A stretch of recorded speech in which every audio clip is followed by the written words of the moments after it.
यहाँ पर आज भी लगभग 2.5 लाख लोग रहते हैं। और 2 साल पहले ये काफी चर्चा में रहा था क्योंकि एक मूवी बनी थी केजीएफ नाम से, जो हालांकि एक फिक्शनल अकाउंट है। मूवी के अंदर कुछ सच्चाई एज सच नहीं बताई गई है, लेकिन मूवी के कारण कई लोगों को इस पर इंटरेस्ट आया था और मुझे तब से कई स्टूडेंट्स के मैसेजेस आ रहे हैं कि आप केजीएफ को थोड़ा सा डिस्कस कीजिए। तो देखिए, अब कोई फिल्म स्टोरी तो हम यहाँ पर डिस्कस नहीं करेंगे, लेकिन जो केजीएफ में एनवायरमेंटल और सोशो इकोनॉमिक इश्यूज हैं वो बहुत ही इंपॉर्टेंट है और उनको डिस्कस करना बहुत ही जरूरी है। अब इस एरिया में गोल्ड माइनिंग की बहुत लंबी हिस्ट्री है। 120 ईयर्स से तो यहां पर डेफिनेटली सोना निकाला जा रहा है, ब्रिटिश टाइम पीरियड से। उसके पहले भी हमें किंगडम ऑफ मैसूर के हिस्ट्री में भी कई जगह ये रेफरेंसेस मिलते हैं कि इस एरिया में कोशिश करी गई कि सोने की खदानें चालू करी जाए, लेकिन मे भी उस समय टेक्नोलॉजी नहीं थी इतने बड़े स्केल पर ऑपरेशन चलाने की कि वहां पर एक सक्सेसफुल माइंस चलाई जा सके। बाकी यहां पर खोजबीन जो है वो 1700 लेट 1700 से चालू थी। इनफैक्ट 1804 में एक रिपोर्ट भी लिखी गई थी कि जो कोलार गांव के आसपास वाला एरिया है वहां पर सोना मिला है और लोकल्स जो है वो कहते हैं कि यहाँ की मिट्टी में सोना है, खुदाई में सोना निकलता है। तो इस तरह की रिपोर्ट्स 1804-5 में छापी गई थी, लेकिन कोई बहुत बड़ा माइनिंग ऑपरेशन चालू नहीं किया गया अंटिल 1871। तो 1871 में एक रिटायर्ड ब्रिटिश सोल्जर था जो बैंगलोर में सेटल्ड था, माइकल फिट्जजेराल्ड लवेल। इसने ये 1804 वाली रिपोर्ट पढ़ी और ये रिपोर्ट पढ़कर उसे लगा कि क्यों ना मैं ट्राई करूं, एक स्टार्टअप शुरू करूं, मैं माइनिंग की कोशिश तो करता हूं। क्योंकि कोलार जो है वो बेंगलुरु से 100 किलोमीटर दूर है। उस वक्त इस शहर का नाम बैंगलोर था, यहीं पर ये सोल्जर रिटायर होकर रह रहा था। तो इसने कोलार जाकर कुछ साल तक ये माइनिंग ऑपरेशन करने की शुरुआत करी, वहां पर कुछ सर्वेस करवाए एंड ही वाज सक्सेसफुल। 1875 में उसे सरकार से भी परमिशन मिल गई कि यहां पर माइनिंग शुरू करी जा सके। लेकिन माइकल लवेल के पास बहुत ज्यादा पैसा नहीं था, तो इसीलिए इसने इन्वेस्टर्स ढूंढे और अल्टीमेटली ये जो पूरा माइनिंग ऑपरेशन है जॉन टेलर एंड सन्स के हाथ में आ गया। ये एक बड़ी ब्रिटिश कंपनी थी जिसने 1880 में माइनिंग ऑपरेशंस को यहाँ पर टेक ओवर कर लिया और इन्होंने state of the art mining engineering equipment लगाया यहाँ पर। इनफैक्ट इनके द्वारा लगाया गया इक्विपमेंट जो 1890 में लगाया गया था, आप मानेंगे नहीं लेकिन वो 1990s तक ऑपरेशनल था। 100 साल तक इनके द्वारा लगाई गई मशीन्स वहां पर ऑपरेशनल थी। 1902 आते आते केजीएफ माइंस भारत का 95% गोल्ड प्रोड्यूस कर रही थी। इतना बड़ा माइनिंग ऑपरेशन ये 20 साल में बन चुका था। आइए इस माइंस की लोकेशन आपको मैप पर बता देता हूं। तो अगर हम दक्षिण भारतीय राज्य कर्नाटक पर जूम इन करें तो यहां पर जो कर्नाटक का सदर्न हिस्सा है जो तमिलनाडु और आंध्र प्रदेश के साथ एक तरह का ट्राई जंक्शन बनाता है, बिल्कुल यहां बॉर्डर पर स्थित है कोलार डिस्ट्रिक्ट। और कोलार डिस्ट्रिक्ट हेडक्वार्टर से 30 किलोमीटर दूर स्थित है ये कोलार गोल्ड फील्ड माइंस। और यहां से बेंगलुरु शहर की दूरी है लगभग 100 किलोमीटर, 100 किलोमीटर के आसपास। और ये जो केजीएफ है ये अभी एक तहसील हेडक्वार्टर है, एक ब्लॉक हेडक्वार्टर है। और यहाँ जो टाउन है उसकी आबादी अभी भी 2.5 लाख के आसपास है। 2,60,000 कुछ आबादी है इस टाउन की, जो मोस्टली वो लोग हैं जिनके प्रीवियस जनरेशन इन माइंस में काम करा करती थी, या फिर वो लोग हैं जो माइंस में काम करा करते थे, उन्हीं के डिसेंडेंट्स यहाँ पर रहते हैं। जो लोग पीडीएफ डाउनलोड करते हैं उनके लिए मैं इस प्रकार का मैप भी डालने की अब से कोशिश करा करूंगा, क्योंकि जो मैप मैं आपको दिखाता हूं इस वीडियो में वो पीडीएफ में डालना पॉसिबल नहीं होता है। तो ये है कोलार डिस्ट्रिक्ट और यहीं पर कोलार गोल्ड फील्ड माइंस स्थित है। अब ये जो माइनिंग ऑपरेशन है ये पहले एक बहुत ही क्रूड माइनिंग ऑपरेशन था। याद रखिए ये 1880s की बात कर रहा हूं मैं। तब दुनिया के ज्यादातर एरियाज में इलेक्ट्रिसिटी नहीं थी, चुनिंदा कुछ जगहों पर इलेक्ट्रिसिटी हुआ करती थी, ना ही कोई इलेक्ट्रिक लिफ्ट्स एक्सेट्रा जैसा लगा हुआ था। तो माइंस में जाने के लिए इस तरह के शाफ्ट्स होते थे जिनमें लकड़ी की बीम्स से सपोर्ट किया जाता था, लेकिन फिर भी यहां पर कभी कभी एक्सीडेंट्स हो जाते थे। इनफैक्ट ऐसा माना जाता है कि इन माइंस में लगभग 6000 लोगों की अभी तक डेथ हो चुकी है 120 साल के ऑपरेशन में। लेकिन माइनिंग के साथ साथ यहां पर समृद्धि भी आई। जो ब्रिटिश ऑफिसर्स यहाँ पर एज इंजीनियर्स या फिर टेक्नीशियंस काम करते थे, उन्होंने अपने खुद की सहूलियत के लिए एक पूरा शहर बसाया जहां पर क्लब हाउसेस थे, बड़े बड़े घर थे, गोल्फ कोर्सेज थे। इनफैक्ट इस शहर को मिनी इंग्लैंड कहा जाने लगा था, क्योंकि कोलार गोल्ड फील्ड्स की जो टाउनशिप थी यहां पर लोग जब एंटर करते थे तो उन्हें ऐसा ही लगता था कि हम इंग्लैंड में रह रहे हैं। इस तरह के गोल्फ कोर्सेज, क्लब हाउसेज जैसा जो पूरा एटमॉस्फेयर था वहां पे। याद रखिए ये पूरा एक नया बसाया हुआ शहर था, तो अंग्रेजों ने इसे अपने हिसाब से बसाया था। तो वो देखकर ऐसा ही लगता था कि हम इंग्लैंड में जी रहे हैं।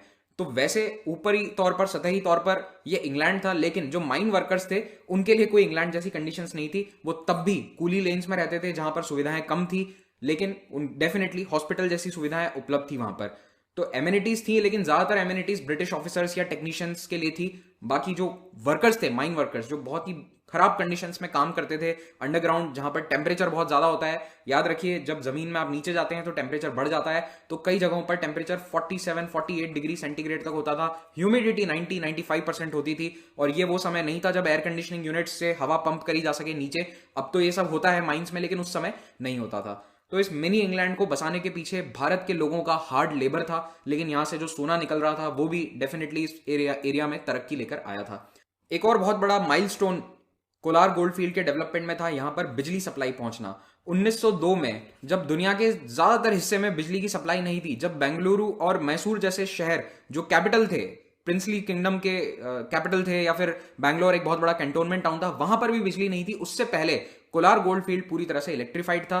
इनफैक्ट यहां से कुछ किलोमीटर दूर कावेरी नदी पर एक झरना है जहां पर एक हाइड्रो इलेक्ट्रिक पावर प्लांट लगाया गया, जो भारत का one of the earliest power source है, हाइड्रो इलेक्ट्रिक पावर प्लांट है। वहां से बिजली आती थी कोलार गोल्ड फील्ड तक ताकि इलेक्ट्रिसिटी जा सके नीचे माइंस में, वरना उसके पहले मोमबत्ती लेकर खदान में उतरा करते थे वर्कर्स जो हैं। और उसके बाद धीरे धीरे वहां पर gas pumping air pumping stations भी लगाए गए और स्थिति में कुछ सुधार हुआ। तो यहाँ की जो मशीनरी है वो एकदम स्टेट ऑफ द आर्ट थी उस समय के हिसाब से, और काम बहुत अच्छे से चल रहा था। आज़ादी के बाद भी चलता रहा। इनफैक्ट आज़ादी के बाद 1956 तक तो ब्रिटिश कंपनी ही यहाँ पर माइनिंग करती रही, लेकिन उसके बाद स्टेट गवर्नमेंट ने यहाँ पर टेक ओवर कर लिया। 1972 में भारत सरकार ने एक पीएसयू बनाया, भारत गोल्ड माइंस लिमिटेड, और ये बीजीएमएल जो है इसने कोलार माइंस को टेक ओवर कर लिया। तो 1972 के बाद से यहाँ की जो माइंस है वो पब्लिक सेक्टर अंडरटेकिंग है, केंद्र सरकार के अधीन है। इस माइन कॉम्प्लेक्स में कई पार्टिकल फिजिक्स के एक्सपेरिमेंट्स भी किए गए 1960s में, 1992 में। तो ये माइंस आज भी इनफैक्ट पार्टिकल फिजिक्स के एक्सपेरिमेंट के लिए यूज होती है, बट रेयरली होती है, कम होती है, क्योंकि अभी मोस्टली जो अंडरग्राउंड माइंस का नेटवर्क है वो पानी से भर चुका है। केजीएफ में शुरुआत में तो सतह के पास में सोना मिलता था, तो जो अर्ली 1900s हैं उस समय तक खदान 1 किलोमीटर तक गहरी थी, लेकिन 1980s आते आते जो गोल्ड का ओर है वो 3 किलोमीटर की गहराई पर मिलता था, यानी कि जहां से सस्टेनेबली गोल्ड निकाला जा सके ऐसा ओर 3 किलोमीटर की गहराई पर मिलता था, 10,000 फीट नीचे। और इस गहराई पर इंसानों का काम करना बहुत ही मुश्किल है। 48-50 डिग्री तक टेम्परेचर, 95% ह्यूमिडिटी, ऐसे माहौल में इंसान काम नहीं कर सकता है, बहुत ही मुश्किल है। लेकिन 3 किलोमीटर डीप माइन, जो दुनिया की सेकंड डीपेस्ट माइन थी उस वक्त, वहां पर ये गोल्ड की माइनिंग होती थी इन 1980s। कोलार से रिलेटेड एक और पॉइंट इंपॉर्टेंट है, यहां पर पायरोक्लास्टिक रॉक्स देखने को मिलते हैं, यानी कि जो वॉल्केनो के लावा से रॉक्स बनते हैं वो वाले रॉक्स यहाँ पर कोलार डिस्ट्रिक्ट में, इनफैक्ट माइंस के पास में ही हमें देखने को मिलते हैं। तो ये भारत के जियोमॉर्फोलॉजी में एक बहुत ही इंपॉर्टेंट जगह है, ये एक एडिशनल फैक्ट है, इसे आप याद रखिएगा। अगर आप 2021 के आईएएस एग्जाम की तैयारी कर रहे हैं तो स्टडी आईक्यू के स्मार्ट कोर्सेज से आप इस तैयारी को अंजाम दे सकते हैं। स्टडी आईक्यू ऐप को डाउनलोड कीजिए गूगल प्ले स्टोर से और इस कोर्स को आप चेकआउट कीजिए। यहाँ पर ना केवल वीडियो लेक्चर्स बल्कि अन्य कई फीचर्स उपलब्ध हैं, और इन कोर्सेज पर ईएमआई ऑप्शन भी अवेलेबल है, तो आप काफी आसान किश्तों में इसका पेमेंट भी कर सकते हैं। 2001 में कोलार गोल्ड फील्ड माइन को परमानेंटली बंद कर दिया गया, बीजीएमएल ने यहाँ पर ऑपरेशंस बंद कर दिए, और उसके पीछे रीजन ये था कि 1990s तक यहां से सोना निकालना बहुत ही अनप्रॉफिटेबल हो चुका था। इनिशियली यहां पर जो यील्ड थी वो 1 टन पर 47 ग्राम गोल्ड की थी, दैट इज ड्यूरिंग 1880s। शुरुआत यहां से हुई थी 47 ग्राम पर 1 टन, लेकिन 1990 आते आते ये यील्ड रह गई थी केवल 3 ग्राम प्रति टन, और इतने कम सोने पर इतना बड़ा ऑपरेशन चलाना बहुत ही अनप्रॉफिटेबल था। बीजीएमएल को लॉसेस हो रहे थे, प्रोडक्शन कॉस्ट बढ़ते जा रहे थे, और 3 किलोमीटर की गहराई पर आयरन ओर निकालना बहुत बड़ा टास्क था। तो हाई ग्रेड और रिजर्व भी खत्म हो गया था, बहुत गहराई पर सोना मिल रहा था, इसलिए इस माइन को बंद कर दिया गया। लेकिन ये जो शटडाउन था ये बहुत ही सडन था, यहाँ पर कोई डिटेल्ड माइंस को क्लोज करने के प्रोसीजर्स को फॉलो नहीं किया गया, और इसके कारण आज भी केजीएफ के लोगों को नुकसान हो रहा है। तो अब ये हालत है उन माइनिंग ऑपरेशंस की, आप देख सकते हैं यहाँ पर मशीनें अब जंग खा रही हैं, और एक तरह से गोस्ट टाउन बन चुका है जो पूरा माइनिंग ऑपरेशन वाला एरिया था, वहां पर कोई एक्टिविटी नहीं होती है। तो मिनी इंग्लैंड से अब ये शहर एक नर्क की तरह बन चुका है। इनफैक्ट मैंने केजीएफ मूवी देखी नहीं है, लेकिन मैंने उसका ट्रेलर जरूर देखा था, तो उसमें आई थिंक यही हिंट किया गया था कि वो नर्क है। तो मिनी इंग्लैंड से हेल क्यों बताया जा रहा है उसे, उसके पीछे रीजन ये है कि जब माइंस चालू थी तो यहाँ पर कोई दिक्कत नहीं थी, सिविक एमिनिटीज बहुत अच्छी थी, पावर कट्स नहीं होते थे, बिल्कुल बिजली नहीं जाती थी, पीने का पानी अवेलेबल था। लेकिन जब से माइनिंग ऑपरेशन बंद हुए हैं तब से केजीएफ टाउन में ना तो प्रॉपर इलेक्ट्रिसिटी आती है, ना ही ड्रिंकिंग वाटर सप्लाई ढंग से हो रही है। इनफैक्ट यहाँ पर जो एमएलए के द्वारा लोकल फंड्स अलॉट किए जाते हैं वो तक अच्छे से अलॉट नहीं हो पा रहे हैं।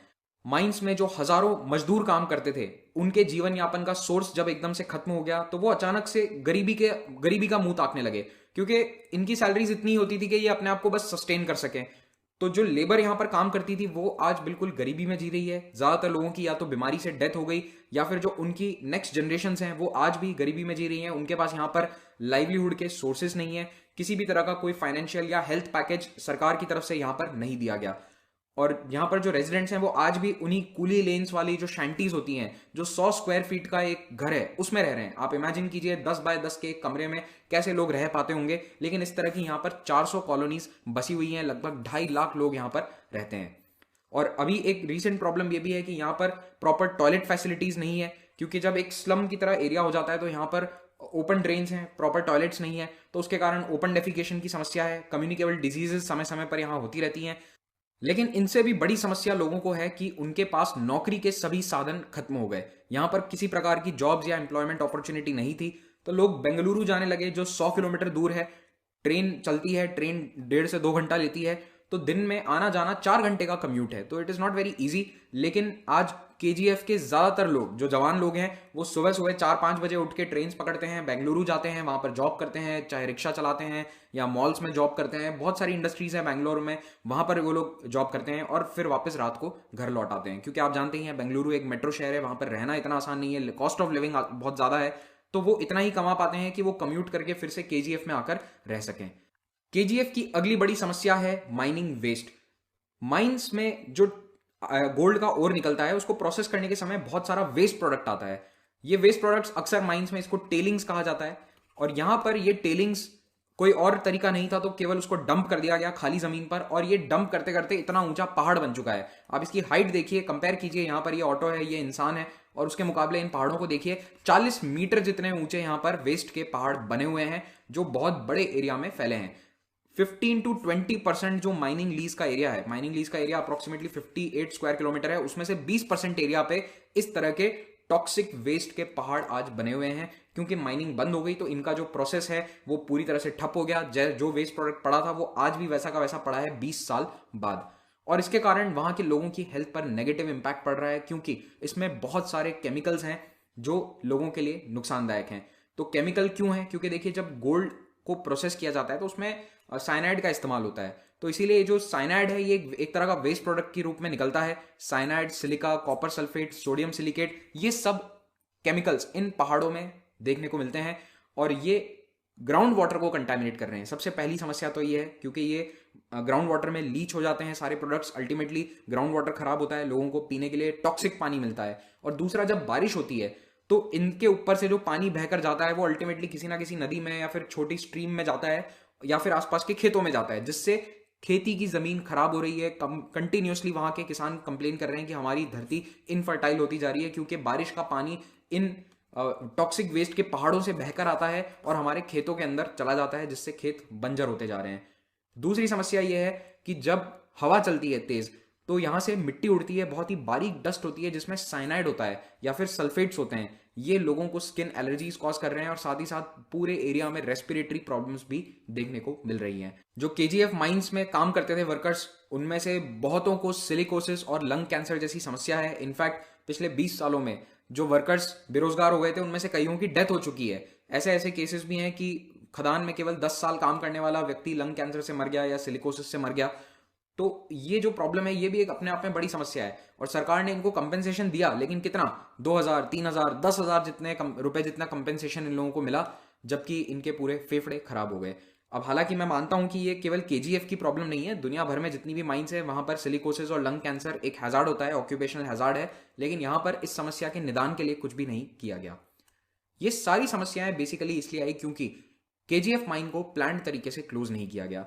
उस समय जो क्लोजिंग के नॉर्म्स थे, रूल्स एंड रेगुलेशन थे, उनको फॉलो नहीं किया गया। अब इंडियन ब्यूरो ऑफ माइंस जो है उसने एक पूरा डिटेल्ड फॉर्मेट बनाया हुआ है कि कैसे अगर कोई माइंस क्लोज होती है तो उसके लिए क्या क्या करना चाहिए। लेकिन इस माइन में क्या हुआ था? Unplanned closure. ना तो लोगों को टाइम दिया गया कि माइंस क्लोज होगी 1 साल 2 साल में, ना ही एनवायरमेंट को मैनेज करने के लिए कुछ किया गया। जनरली जब माइन क्लोज होती है तो लैंड को रिक्लेम किया जाता है, वहां की इकोलॉजी को रिस्टोर करने की कोशिश करी जाती है, एक प्लान ऑफ एक्शन बनाया जाता है ताकि जो लोग बेरोजगार होंगे उनके रोजगार के लिए क्या किया जा सकता है, कुछ नई इंडस्ट्री या फिर कोई नया डेवलपमेंट एक्टिविटी वहां पर शुरू करी जा सके, इस तरह की चीजें करी जाती है। लेकिन केजीएफ में ऐसा कुछ भी नहीं किया गया, और जो इकोलॉजी है उसको सबसे बड़ा नुकसान हुआ है। यहाँ पर जो पॉल्यूशन है इन टॉक्सिक वेस्ट प्रोडक्ट्स के कारण, वो आज भी मौजूद है 20 साल बाद भी। केजीएफ के रेजिडेंट्स लगातार सरकार से दरख्वास्त कर रहे हैं कि हमारे लोग बेंगलुरु ना जाएं, हमें 4 घंटे का कम्यूट ना करना पड़े, उसके लिए आप कुछ तो यहाँ पर एक्टिविटी शुरू करिए, कोई डेवलपमेंट काम करिए ताकि हमें यहाँ रोजगार मिले। तो कर्नाटक गवर्नमेंट अब प्लान कर रही है कि एक इंडस्ट्रियल पार्क बनाया जाएगा कोलार गोल्ड फील्ड पे। ये अगस्त 2020 की न्यूज़ है, लेकिन अभी तक ग्राउंड लेवल पर कोई काम शुरू नहीं हुआ है। जैसे ही शुरू होगा मैं इसकी जानकारी आपको जरूर दूंगा। तो इस तरह के प्लान्स हैं। एक तरीका और भी हो सकता है यहाँ पर, जो कई लोगों ने सुझाया है, वो है कि यहाँ पर सोलर प्लांट लगाया जा सकता है। सोलर एनर्जी के लिए यहाँ की जो माइंस की ज़मीन है उसका इस्तेमाल किया जा सकता है, क्योंकि आसपास सोलर इंडस्ट्री वैसे भी डेवलप्ड है बेंगलुरु शहर के आसपास। और एक और यहाँ पर आइडिया जो सजेस्ट किया जाता है वो है टूरिज्म का, क्योंकि यहाँ पर माइंस हैं। तो अब आजकल की जनरेशन, आपके और मेरे जैसे लोग जिन्होंने शायद 10,000 फीट की गहराई में उतरकर कभी अपने जीवन में माइंस नहीं देखी होगी, उनके लिए ये एक क्यूरियोसिटी फैक्टर हो सकता है कि आप जाकर माइंस देखिए। तो इन गहरी माइंस को टूरिज्म स्पॉट्स की तरह ओपन किया जा सकता है, और यहाँ पर कई सारे ब्रिटिश टाइम के बंगलोज हैं जिनको रिस्टोर करके, रेनोवेट करके होम स्टेज में या होटल्स में कन्वर्ट किया जा सकता है। तो ये कुछ सुझाव हैं इस एरिया को डेवलप करने के लिए। लेकिन अभी तो प्रॉब्लम यह है कि जो भारत गोल्ड माइन PSU था, उसके एसेट्स को बेचकर यहाँ के जो पुराने वर्कर्स हैं उनको कॉम्पेंसेट करना है, वो भी मामले सब कोर्ट में चल रहे हैं। तो उसको लेकर ये सारी सिचुएशन सॉल्व होगी, तब जाकर कहीं आगे ये डेवलपमेंट की गतिविधियां हो पाएगी। इसी के साथ ये लेक्चर